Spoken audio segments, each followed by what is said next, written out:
CM Revanth రెడ్డిపై BJP MP Dharmapuri Arvind fire అయ్యారు. భువనగిరి వేదికగా రాష్ట్ర సర్కారుపై విమర్శలు గుప్పించారు. వచ్చే ఎన్నికల్లో రేవంత్ రెడ్డి ఘోరంగా ఓడిపోతాడని, తెలంగాణలో వచ్చేది బీజేపీ సర్కారేనని అన్నారు ధర్మపురి అరవింద్.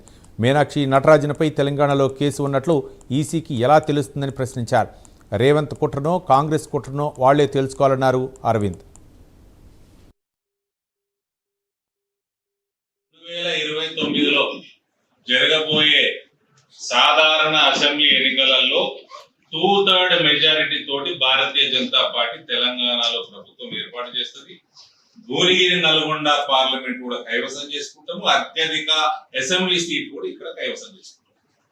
రాజకీయం చేస్తాం, ఎలక్షనీరింగ్ చేస్తాం, బెంగాల్లో చేసింది చేస్తాం, ఢిల్లీలో చేసింది చేస్తాం, ఆకాశం కింద ఏమేమి చేయగలుగుతామో లీగల్ గా అన్ని చేస్తాం, కింద మీద చేస్తాం, ప్రభుత్వం చేస్తాం. లారీలు లేవు అంటారు, అవునా? ఇసుక దోళ్ళకి లారీలు కొడతాయి కదా, దొంగ ఇసుక మాఫియాకి లారీలు కొడతాయినా, దొంగ మొరానికి కొడతాయినా?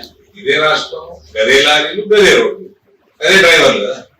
డ్రైవర్లు లేరు, లారీలు లేరు, సుతిలి లేదు, గోనె సంచులు లేవు, లేబర్ లేదు. ఇసుక దొరుకుతుంది లేబర్ ఉందా? చిత్తశుద్ధి మింగడంలో రెడ్డి బ్రదర్స్ ఉన్నారు కదా, కొండల రెడ్డి, తిరుపతి రెడ్డి, రేవంత్ రెడ్డి, వీళ్ళకి దాని మీద ఉన్న దృష్టి రైతుల మీద ఉంది బాగా.